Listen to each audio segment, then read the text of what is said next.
Good afternoon. I did not have my microphone on. So, Tom Ginn here, G Force. I'm hosting today. G is for gratitude. I just want to thank uh, those that are coming on today. I already see we got somebody's got some eyeballs on us today. So, I would like you to just tag and share this information out today. But G is for gratitude. G is one of the most powerful words that you can incorporate in your life, your thinking, make it part of who you are.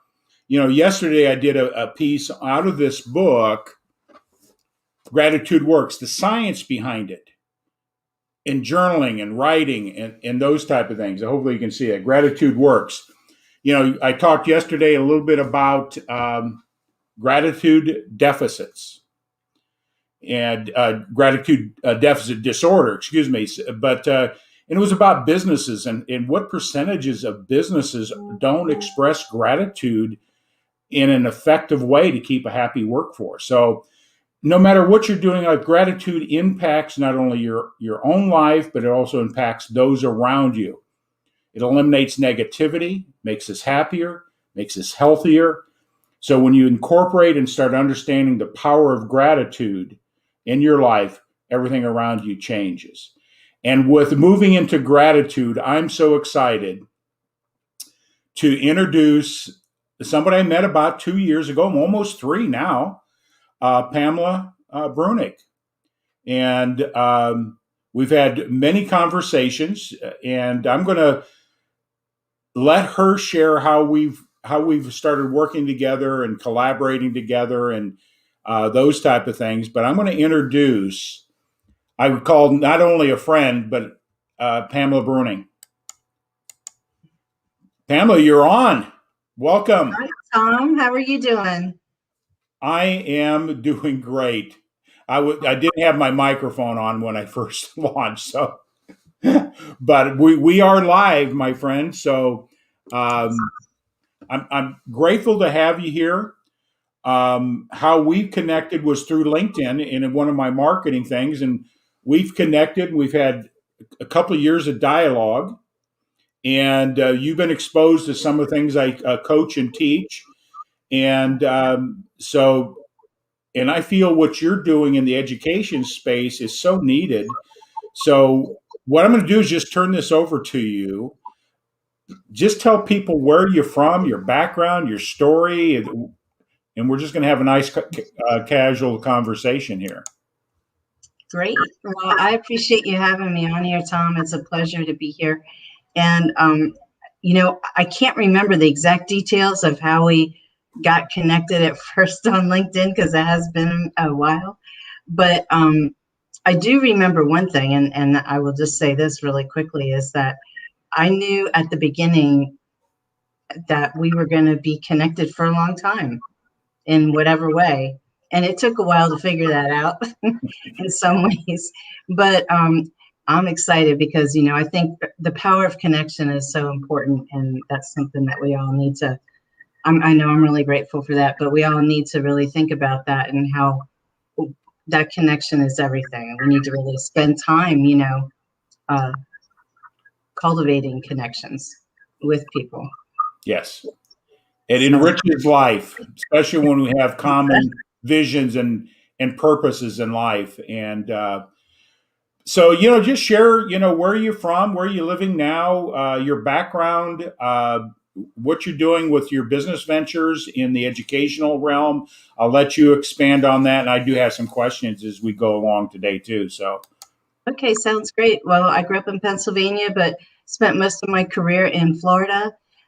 In education, about 25 years in education there in Florida, in a lot of different districts, starting as teacher and then a site-based administrator and then a district administrator for one of the larger districts in Florida for several years. And then I decided, and it was the stress of the job that was part of what actually I think drove me to eventually meet you.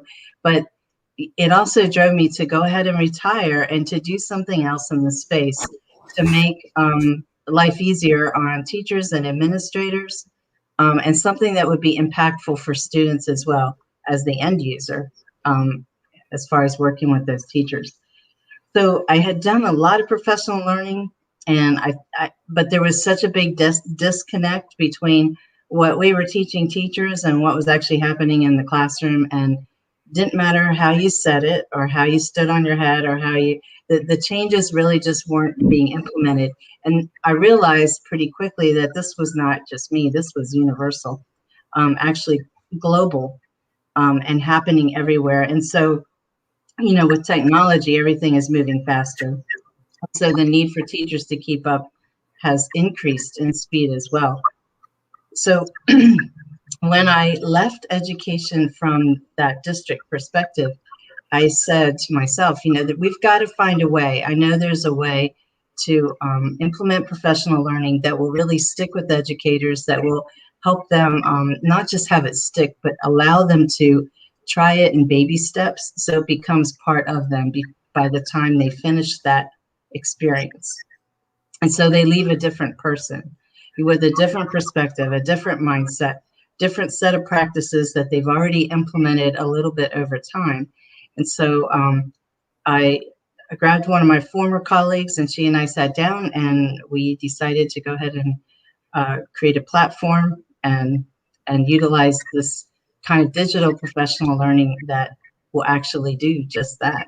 And so that was about 5 years ago now. Now, in your, and I know you do many different things around this. So it's around enhancing and improving the actual teachers and administrators to be, I don't know what, transformational, staying cutting edge, changing old school to new school, whatever that is.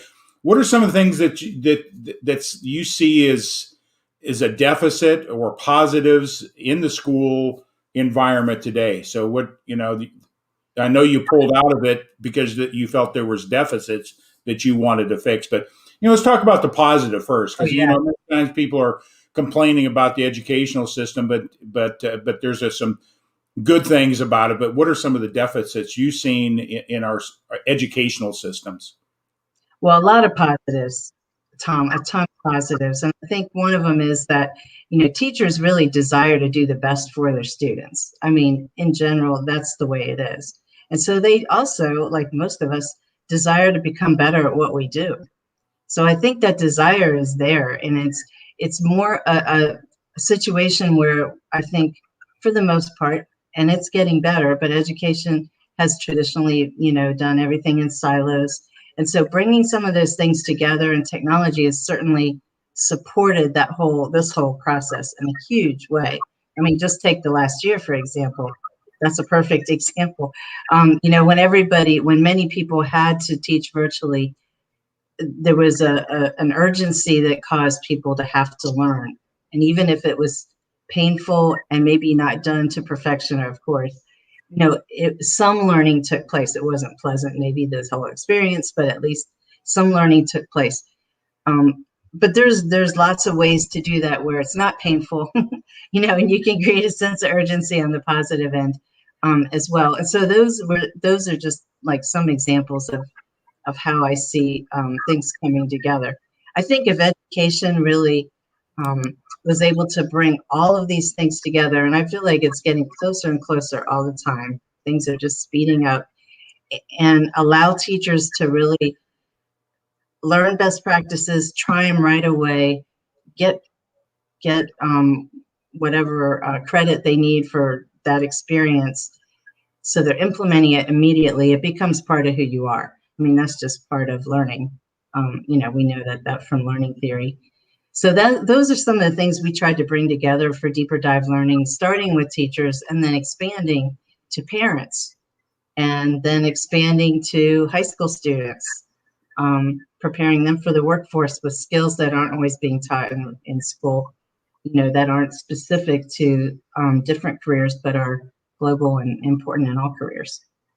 Okay. So our vision and mission is, and I'll just show the card right here. Yeah. Okay. Deepen learning, engage minds. And so we felt like learning could be, if we go deeper, we're going to be able to engage minds better.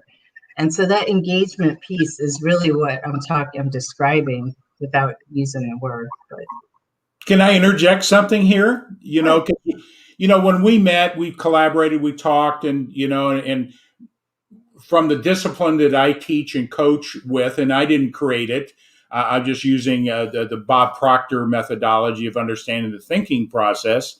And through our conversation, it gave you curiosity to look deeper into it.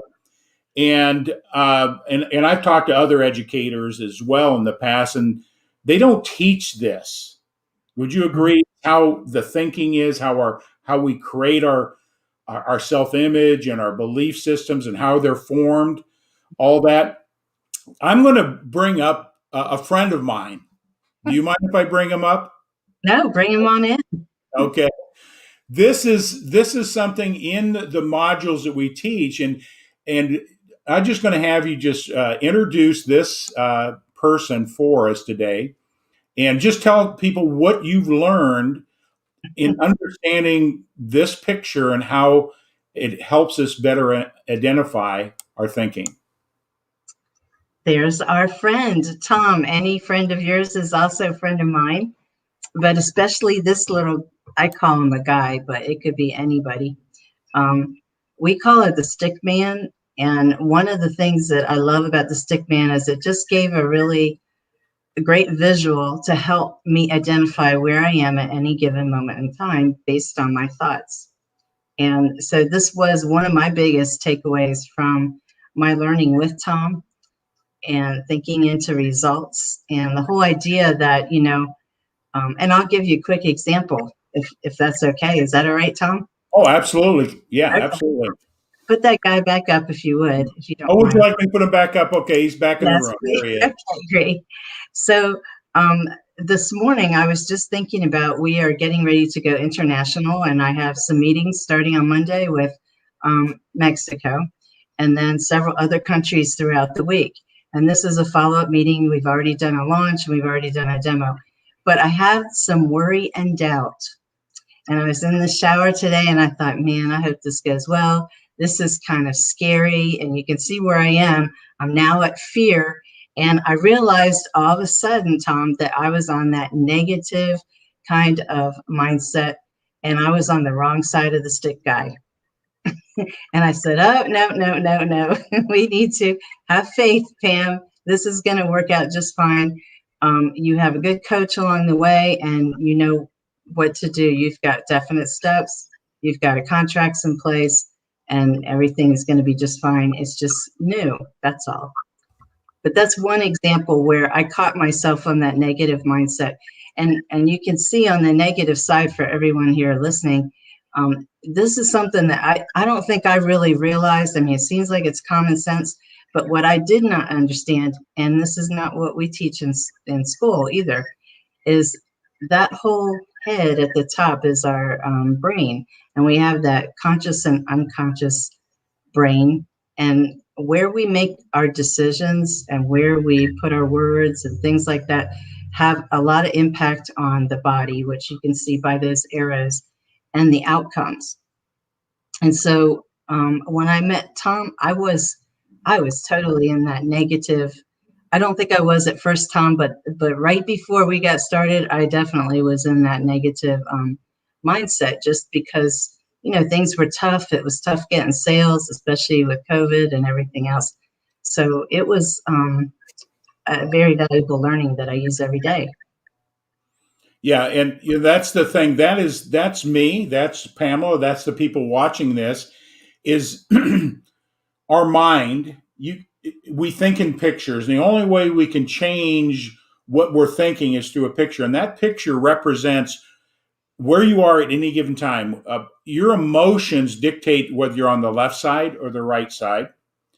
And what our program does, and they don't teach this in schools. It's not new knowledge, but it's not taught in schools. Teachers not aware of it. Families aren't aware of it.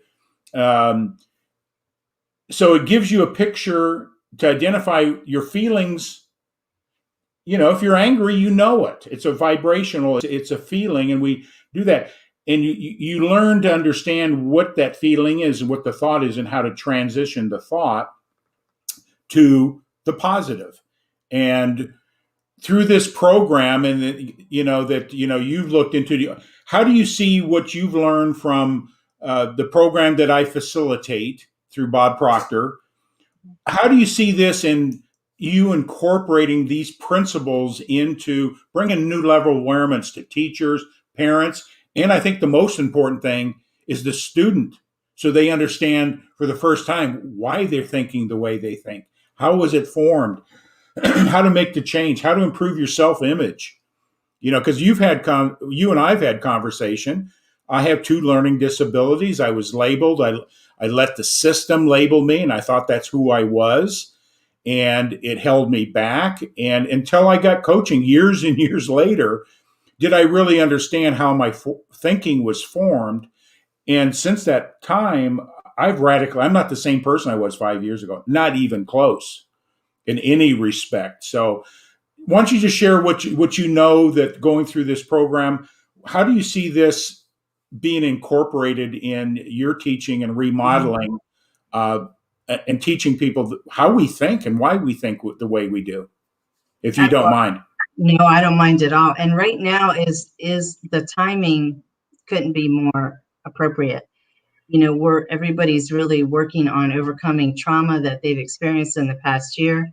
The whole idea of building resilience internally, as well as helping others build resilience and this is a big part of that. This is a huge part of that. So right now, what we are doing is we're building two courses right now related to trauma and resilience and that transition.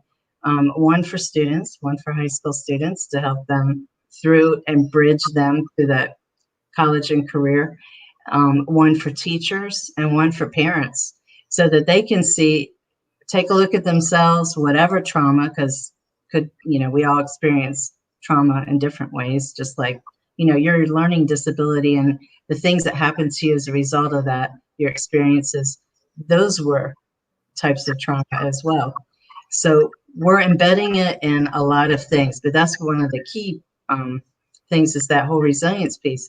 And then in social emotional learning, which is a huge component of building resilience, is learning some of those other skills to come into that and to help them, go further with that resilience piece.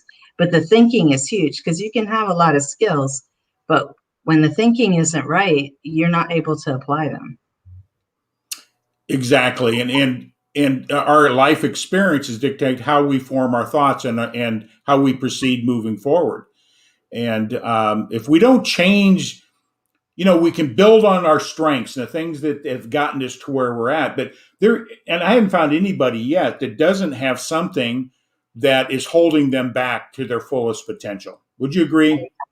I totally agree. And you're right on point with that.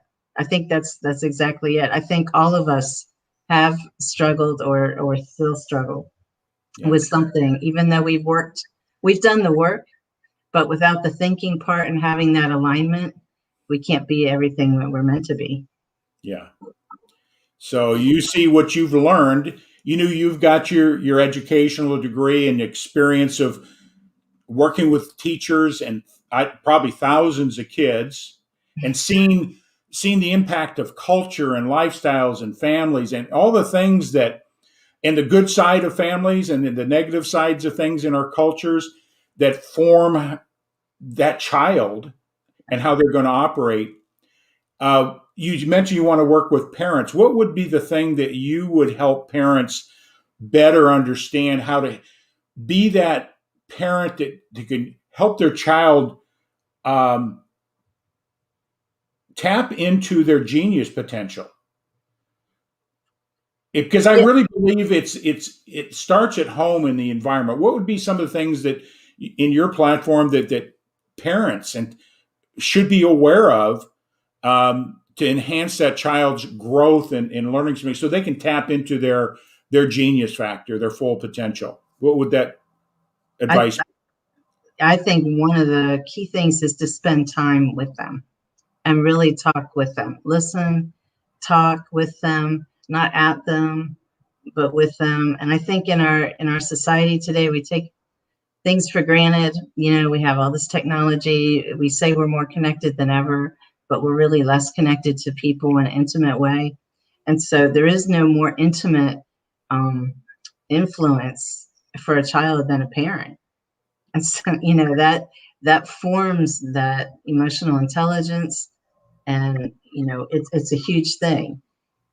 So I think, and a lot of that is based on the amount of time we spend together, the quality of the time we spend together, the interaction, the listening, the speaking, the talking with instead of at, the empathy. Yeah. Yeah. You mentioned something emotional intelligent. That's sort of been the buzzword the last 5, 7 years in corporate emotional intelligence. Um, Taking a class and reading a book on it doesn't change emotional intelligence. Would you agree? Absolutely. There's a lot of internal work that has to go into it. And I think what Bob teaches is emotional intelligence at a Yes. deeper level. And parents have all the great intentions, but they're only teaching their children what they learned from their environment as a child. They were just replicating. They said, I'll never be like my mother or my father. I will never do that. But guess what you do? You step back and they're exactly like their mother and father. So I think parents being understanding how they form their thoughts and how they can get better in their thinking is going to be an influence, because as we get better, we can influence our children, our Oh, gift yeah. to the world. So I really Absolutely. believe it really starts at home in education. That's my take on it. And parents should be really looking, why do I believe what I do? What are my strengths? What's my self-image? They're just passing on their historical culture, their thought processes. It's generational. And you've It probably seen that, it is so totally. So, and that's why we have our product called Family U, and it's yeah, a bunch of little mini courses. And there are one that directly relates to emotional intelligence, so that the parent can examine themselves and then learn about what impact that has on children. There are also a lot of little things that we take for granted, like eating dinner. I know that sounds, a lot of people don't sit down anymore and eat dinner together. But that is such an important time.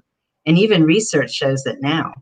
There's actually research that shows that those families who spend time together around the dinner table, the students are less likely to be in trouble. They're less likely, they're more likely to be successful in life as far as careers and yeah. so forth. Yeah. There's so much social threads that dictate the outcome of how a person is going to proceed in life. But the beautiful thing is, it's only through awareness you have the opportunity, no matter what the circumstances one has in life. Uh, Mhm. when they become aware, you can make the changes through Yeah. thinking. So you mentioned the parents. What about teachers? What you coming through the process of, I call it a teacher mill. I don't know if that's the appropriate thing. Go through there, do all the processes and how to teach and all that.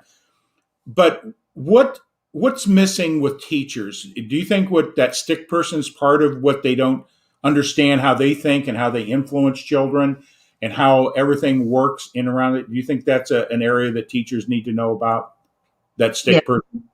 Yeah, absolutely. One of the things that teachers benefit from, and also one thing that wears on us in the education department there, is that we're surrounded by students all day long. And so we actually receive that secondary trauma based on the trauma of our kids. And a lot of times teachers don't realize that, but it's a very real thing. And over time, that really can, heap up unless we have a healthy way to address those things, if we have a healthy way to think about those things.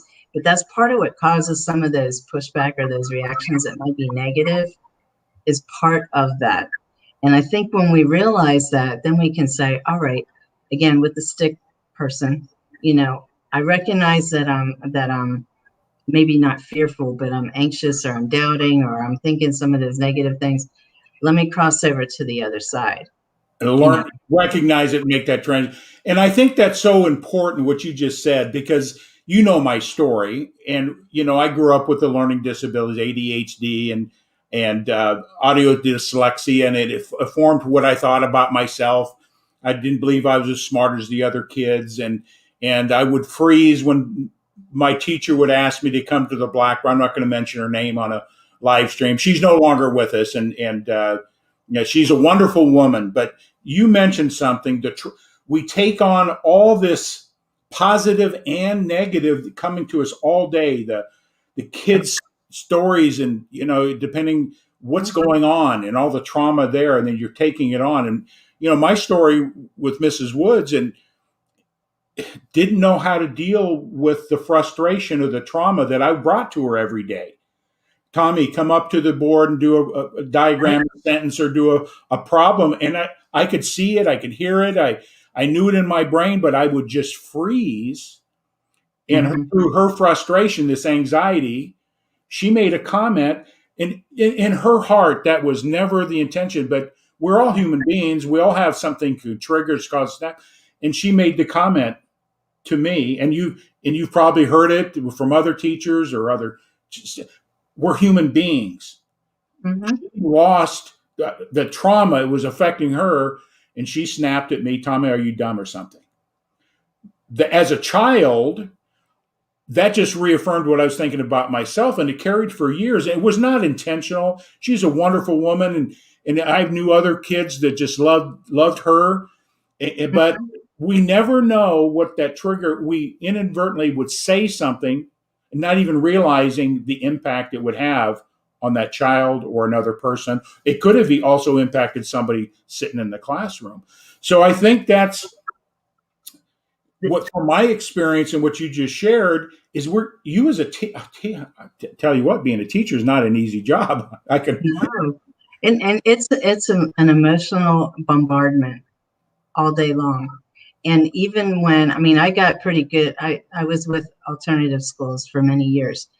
And, I learned you don't let them see you sweat, right? So in the morning, I put on that game face, and I was pretty good at it. The kids would always say, "Why are you always happy? Why are you always happy?" Because I have my game face on. They didn't know that, though. I was happy, but you know what I'm saying. But I think what it is we have to put the connections first, and a lot of times, and this happens with parents too, we are all human. And so if we can value the connection more than whatever it is that's happening at the moment, so that we value what we say and how we treat the person, because we want that connection to be positive. We want that connection to grow. If we can value that more than, how I feel at this moment, then I think we can focus on the right thing. But again, it is that stick guy, because we're making that decision in that subconscious mind. We're making that choice right then.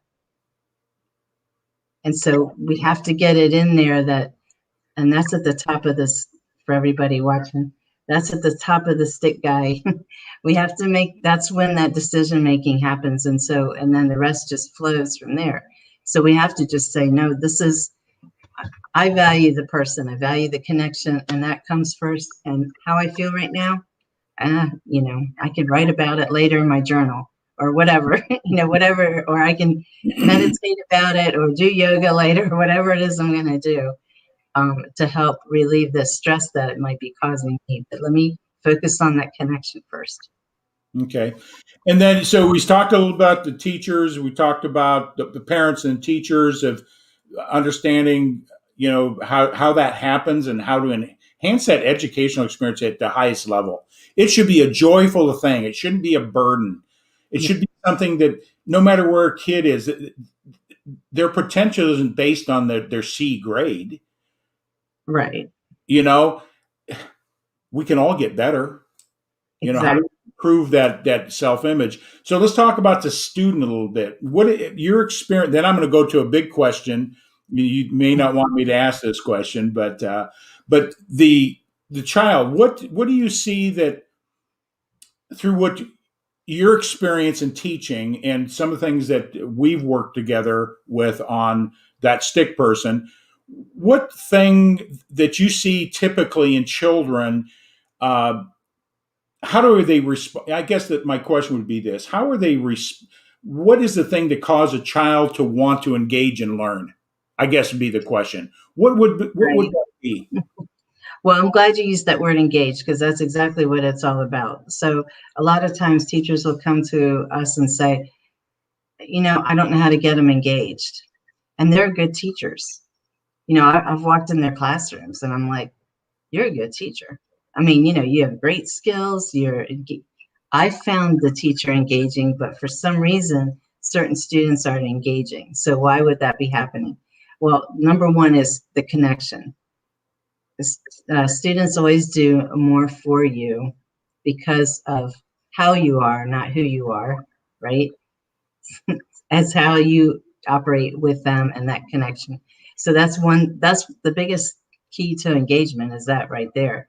And then after that would be, weaving in some motivation. I mean, we have a lot of competition right now because, you know,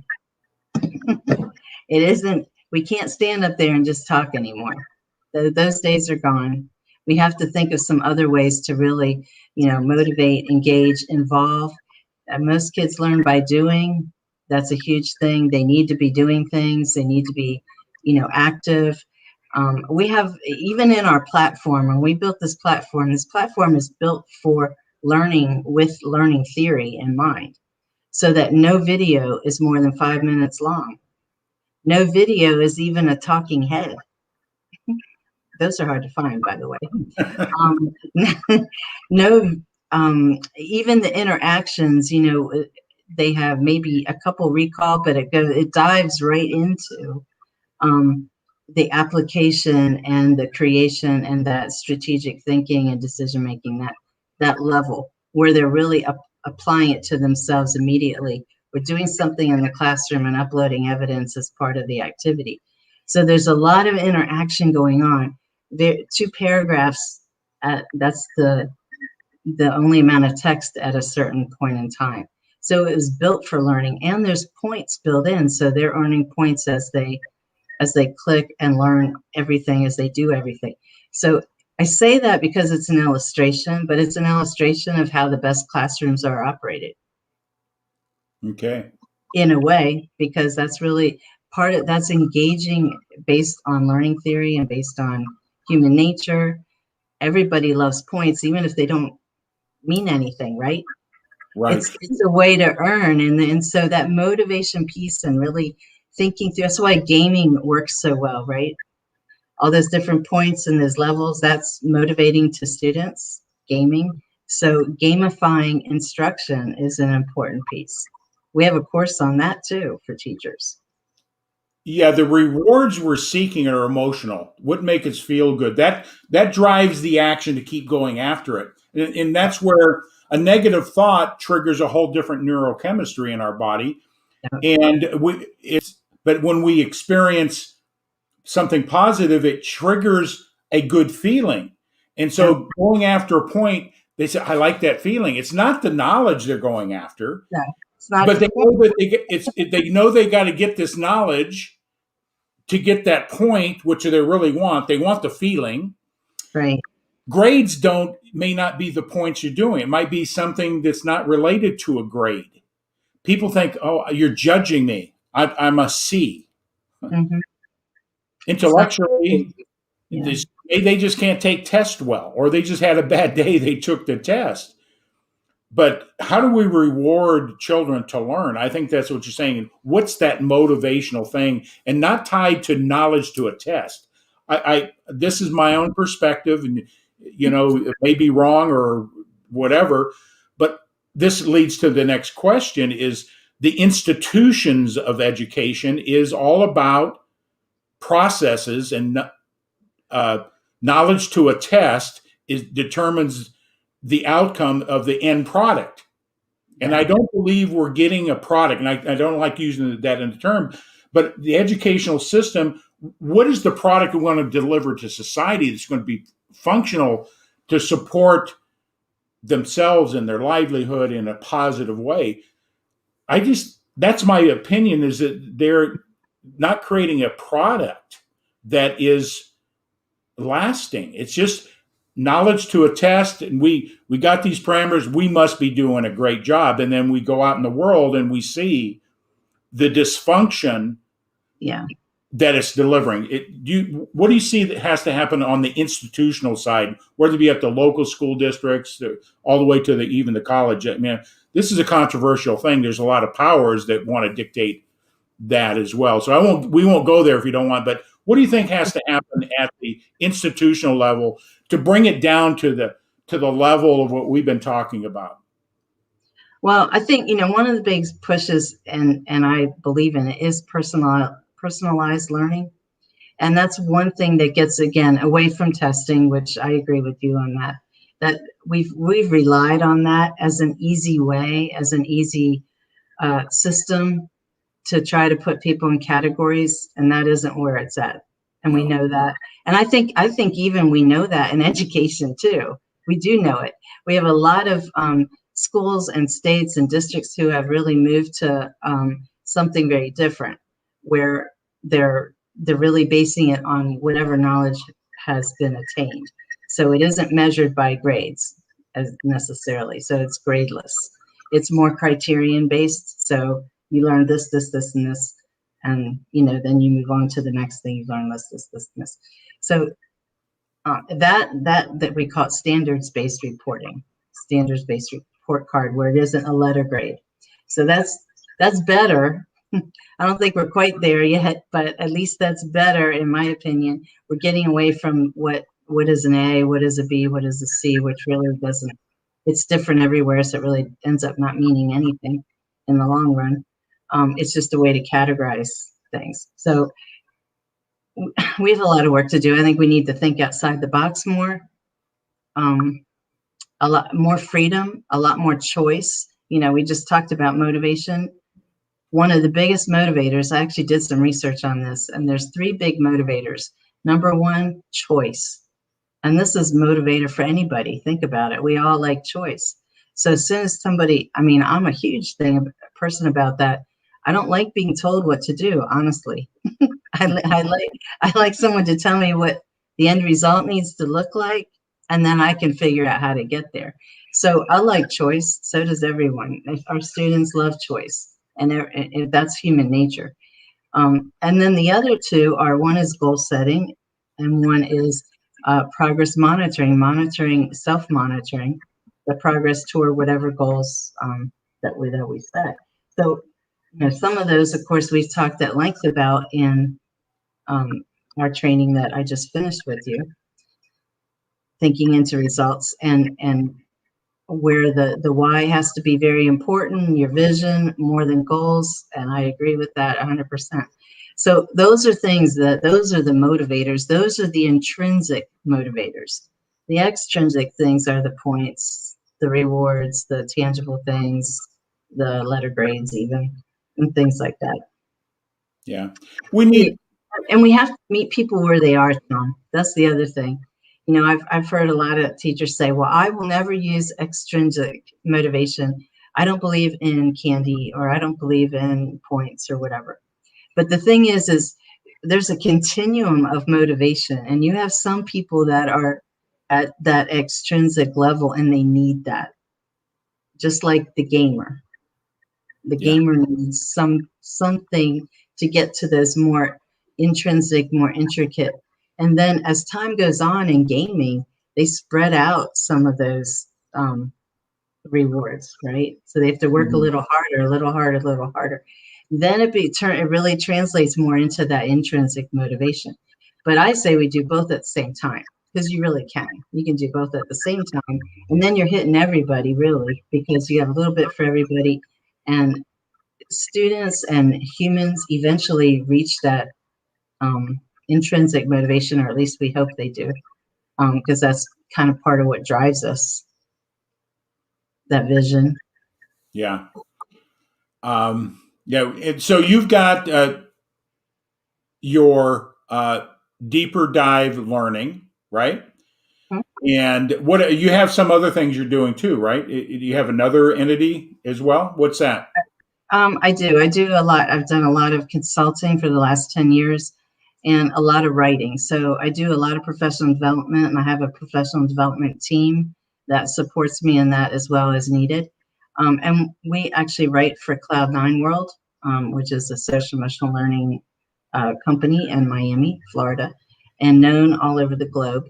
So that's been a neat learning for me as well, because of course that's where a lot of that research comes from, is me diving in for them and helping them develop curriculum and content. So I've written 60 kids books 60 kids books. as part of Cloud9. Yep. Wow. And, You know what? All the times we talked, I knew you write, but I didn't realize these are books for children, books for teachers, books for what? books for children. So starting with pre-K all the way through, we just started our high school e-magazine. So I've only done one of those, but all of the rest through middle school. And so these books are in Spanish and English. They're available through cloud9world.com. And these programs are sold to schools and districts all over the globe, literally in about 11 countries now. Okay, what's the website, Pamela? I'm going to put this up on the ticker here. So, what's the name of the website? Okay, well, deeperdive.learning.com is mine. And then we do the online learning for adults and for students. And the one you just mentioned there, the Cloud9 World. Cloud. Yep. And then number 9. Correct. Okay. Teacher. www. What? Cloud, CLOUD. I've got that. Number 9. Oh, the number 9. Okay. And then World. WORLD.com. Okay, Mrs. Sorry. It is. I'm good with it. Yeah, I've learned not to let it affect me the way it used to be, so I can laugh at myself now. And you know, you've known me now. You being an educator, and you've seen it in hundreds, if not thousands, of kids. But you know, and a lot of kids never get to know how to deal with it. You know, and they hide behind and that shame and guilt that they don't realize that that doesn't need to be there. So Cloud9, what would that do for the resource there? Is that the books and stuff, or? Yeah, they can contact Cloud9 World. You can learn all about the different books and everything. That they actually all went digital as well. Okay. So they do sell some things on Amazon, I believe, but I think it's limited right now. So you can call the company directly and find out more. But the website does give a lot of information. Okay. And, you know, I have to tell you that, you know, one of my visions when I was younger was to write kids' books. But I had no idea, you know, that it would end up like this. And, you know, it's costly to produce a book, right? To get it published, to get printed and everything else. You know, and the bottom line is every author wants their book to be read. That's the whole purpose, right? Yeah. To convey a message. So, you know, I could have never dreamed in a million years. This is something I could have never done on my own, certainly. And it's being, you know, it's making impact on kids in 11 countries. So it's neat to hear the stories that I get to hear from time to time from teachers or administrators that are utilizing the books in their classrooms. And I want to, you know, you mentioned that, you know, the stick person you were talking about getting ready for next week, and you're going international. Share with the audience a little bit about this whole thing, where this is going at not just, you know, local is a great place to help and influence, but what you're taking it's not another deal. So share with it when you're going international, what does that look like? Is the same programs just adapting to those different countries or teaching institutions? Yeah, so what we're finding, and this was through Cloud9, they were finding in these other countries that one of the biggest needs was really professional development for teachers. And so we were able to, through them or with that collaboration, introduce their resellers to Deeper Dive and some of our courses for teachers. specifically the ones related to trauma and resilience right now, but certainly other areas as well, because it's such a huge need right now all over the world, as we've all experienced this past year at this, together. So that's the leap that we're going. But really now it's now me going or meeting with those countries, and they sell it way differently than we do in the States. Because a lot of times their government, it's through their government or an entity that's government related, or a nonprofit that is for that whole country or whatever, that supplies their schools with material. Yeah, so it's a little different kind of experience. And certainly then you have the language, of course. I don't speak Spanish. So this is mostly Latin America. So most of it is Spanish speakers. And of course, many of them know English, but you get to a certain level, where we have to have someone do really a great demo in Spanish that I created in English and that was translated. It's a process, the whole thing is a process for sure. Promoting you and supporting you here on a local basis. Who's your target audience? With your deeper dive. Those platforms. Who do you market to? Who's the ideal customer, avatar, whatever you want to call it, so that anybody's watching this, maybe I should be reaching out to Pam. Could you just share with those entities again, so that the audience, whoever's going to be watching this in the future, can reach out to you to get questions answered? Absolutely. I mean, the platform itself is an awesome way to learn. So we do a lot of customization for districts. They're able to actually purchase a course writer option where they can write their own courses in addition to adopting some of ours per year on a per year basis. But certainly we market to superintendents. Primarily right now, we're marketing to the southeast of the United States, but we would love to expand and go into some different places.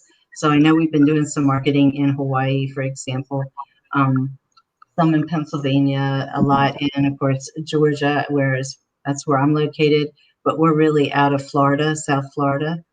So certainly we are in Georgia and Florida in a much bigger, stronger way. We've been in Texas before, though, and we've been in Kansas, and we do really well, especially for those small and medium-sized districts, because they don't have the resources. They don't have a whole wing of professional development like large districts. So the small, medium-sized districts just gobble us up. I mean, we're priced so that they can afford us. And so, yes, I would love for anyone to reach out to us. And you can find me on LinkedIn as well. Reach out to me there. Yep. With what you just said there, so we're talking about, a lot of people, we got different segments of how schools are formed. You got your private schools, so that's a place as well, right? Yep. Your denominational or your religious schools, are those the same thing? Then you got your school systems, your whatever. Right. So your program, you can niche it and work with any of those entities, right? Absolutely. Now, Family U, that product itself, really has a lot of different ways that it could interact. So, anything related to the housing authority, for example, we're approaching housing authorities in Georgia right now, trying to see how we can mesh with what they do. So there's certain products, whether it's Family U or the 21st century workforce skills, some of those things are required as part of that housing development entity. So it could be jails as well. It could be, really, it can go beyond schools. That's my point there. So family engagement money, the districts get that money. And that money is supposed to be for families to help them support their students. So Family U is a great way to spend that money as well. Okay. And then, of course, all the CARES Act money that has just been released and was released prior. We're all digital. We run a digital office, and all of our products are digital. So all of that can be purchased with CARES Act money as well. Okay. Yeah. Entitled. Mm-hmm. Well, we know that education is the most important thing we build our culture and our society off of. And what a daunting task that is. And I think you're being an influencer and seeing the deficiencies, and there isn't anything that doesn't have a deficiency in it. And then building off what's good and get better at that. And then bringing this thing called the stick person in, I think is how you're. I have to ask you, is, when I first introduced you, the stick man, being a my camera just went out of focus. There it is. Being an educator, and when you were first introduced, I like to have fun with that because I always get people who think that's kind of corny. What was your first thought? Being an educator, no, you had psychological training behind your background and all that, but what was your first impression of the stick person? I would say, I mean, my first impression was that's a great way to show it. Okay. So, I mean, and I have actually tried to think of other ways to show it, but honestly, I think that's the best way to show it. Yeah. Just, that whole conscious and subconscious idea. And that's part of what we don't always get. We don't really understand. We're very focused on changing behaviors, but not at all really focused on the internal parts of who we are. And that's really part of that's part of why we have struggles a lot. Well, anything we didn't, we did a lot of broad brush topics there. Anything you'd like to leave with the audience about education? Maybe speaking to the parents, or maybe even any teenagers or young adults watching this, that you would recommend, of course, your colleagues as well. What would be one thing that you would leave as a parting thought that they should be maybe looking into or pursuing, making it part of their growth? What would that be? I would say pursue ways to build positive connections with those you're connected with. So for the school people, it's all the stakeholders involved. And, for anyone else, I mean, I think it's applies to everyone. Take time to really focus on those connections. Okay, great. Well, Pamela, it's been an honor, a pleasure. And I know your work is going to transform I always look at the end product, the children. If we can take it top down and get influence kids to think basically is the best way. We have a lot of mental activity, but what causes our thinking? What causes our belief systems and our actions that gives us the results? And that's all programmed at a subconscious level. Yeah. And that's who, it's got to start from the top too, right? And that's a wrestling match, I'm sure, but it's also can start right at home. I believe the education is the responsibility of the parents, and understanding how they can be better themselves, influence their children, and tap into their truest potential. Yeah, I agree with you. And I think that's, if nothing else happened this year, I think that brought that very thing to the forefront, the importance of the family and the impact they actually have, more than they even realize, Sure. on their children and their children's education. And so really bringing all of those pieces together, it's time for us to really think about building learning communities, meaning everyone in the community, rather than just these people here and these people here. Yeah. Well, Pamela, it's an honor to call you a friend. It's been a pleasure working with you as coaching or facilitating you through this, and I know we'll be connected in many other ways as well. But I'm here to support what you're doing, and anybody that's out there that's watching this, you can get a hold of Pam right there through her email and check her out. So, Pam, I'm going to put you in the green room, okay, for a minute. I want you to hold on just for a couple minutes while I sign out here. Okay, great. Thank Enjoy you. the M&Ms. They didn't have the blue ones like you asked, but so you're going to have to deal with the multicolor. So, Thank you so much, Tom, for having me. I appreciate you too, and appreciate just thinking into results. And I will tell anybody out there, Tom is a wonderful coach. Well, thank you. Thank you. Appreciate it much. So, with gratitude, it is a pleasure to have Pamela on today. Gratitude works. It's part of what she was saying is that's part of how we develop our self-image, how we view the world, how we increase our self-image and self-esteem, how we're going to deal with negatives. Gratitude is a powerful principle in the subconscious emotional level. And I highly recommend anybody that's watching this program, next week I'm going to be getting back in. I'm about halfway through the book now. Let's see if I get this on the cam. Gratitude Works, Robert A. Emmons. And it talks about how gratitude is formed, how it improves your life, both emotionally as well as physically. And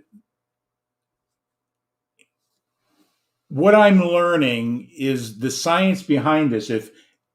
If you would apply these principles, your life will improve. Your life, as you improve your life, those around you become better through gratitude. That's a very powerful principle. And one of the things that I always like to leave with is that gratitude in improving ourselves takes work. Like anything, we want to become more successful. It takes work, it takes effort, it takes focus, it takes discipline. But like Pam was saying there, what is the reward you're chasing? And I'll just put it this way. The reward you're chasing is how you feel. That good, positive feeling. And through gratitude, you can change how you approach your life, your business, and those around you with a strong level of gratitude. The world record for gratitude statements is 18,256 individual, non-duplicatable gratitude statements. That's 50 years.